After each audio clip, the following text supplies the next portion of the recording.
আমি দর্শকদের কাছে কৃতজ্ঞ যে নেগেটিভ চরিত্রগুলো আসলে দর্শকরা গ্রহণ করেছেন।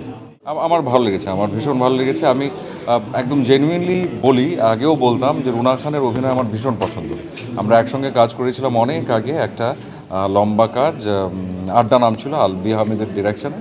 এবং তখন থেকে আমি ওকে সবসময় বলতাম যে আমার তোমার অভিনয় ভীষণ পছন্দ। এবং এখানেও ও যে আসলে সততার সঙ্গে কাজ করে, ও যে প্রত্যেকটা কাজ, প্রত্যেকটা শট, আমি বলবো না শুধু চরিত্র, দৃশ্য, শট, প্রত্যেকটার ক্ষেত্রে যে ও ভীষণ রকমের সৎ এবং অনেস্টি নিয়ে কাজ করে, সেটা আসলে ওকে পর্দায় দেখলে বোঝা যায়। আমরা যারা অভিনয় শিল্পের সঙ্গে জড়িত, যারা অভিনয় শিল্পী কিংবা বিভিন্ন অংশে যারা জড়িত, আসলে আমরা প্রত্যেকেই টাস্ক হিসেবেই বিভিন্ন রকমের মুভিজ দেখি এবং মুভিজের যে কোনো রকমের আয়োজন আমাদেরকে অনুপ্রাণিত করে। এবং এই আয়োজন অবশ্যই একটা বিশাল বড় বিষয়। হয়তো এভাবে করে ক্যামেরার সামনে এসে দাঁড়ানো হয় না, কিন্তু যখনই যেখানে আসলে ছবির উৎসব হয় কিংবা ব্যক্তিগতভাবেও ছবি দেখার কোনো একটা সুযোগের জায়গা তৈরি হয়, আমি সেটা কখনো মিস করি। অবশ্যই এটা অনেক ভালো একটা প্রশ্ন। এবং আমার কাছে মনে হয় যারা আসলে যে কাজগুলোর সাথে সংশ্লিষ্ট, যারা দেখলে উপকৃত হবেন কিংবা যারা যে বিভিন্ন দেশের কাজ, বিভিন্ন রকমের কন্টেন্ট দেখলে পরে আসলে নিজেদের দেখার, বোঝার, উপলব্ধির জায়গাটা বদলে যায়। তো সেটা আসলে আমাদের নিজস্ব কাজেও আমরা চাইলে অ্যাপ্লাই করতে পারি।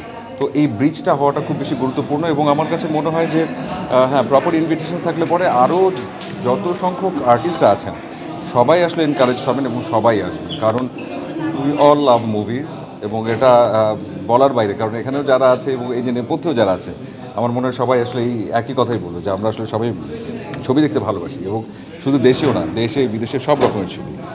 নতুন কাজের কথা এখনও বলবো না, আমি বলেছি আমি আসলে কয়েকটা দিন সময় নিব, আমি তারপর বলবো। খুব শিগগিরই জানাবো ইনশাল্লাহ।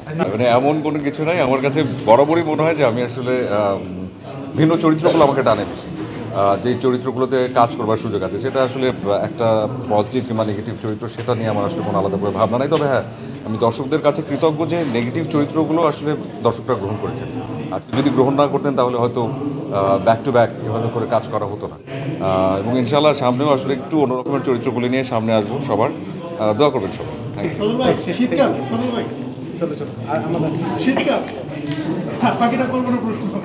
হ্যাঁ, ভীষণ শীতকাল। শীতকালে সবাই আনন্দে থাকুন, ভালো থাকুন। ধন্যবাদ।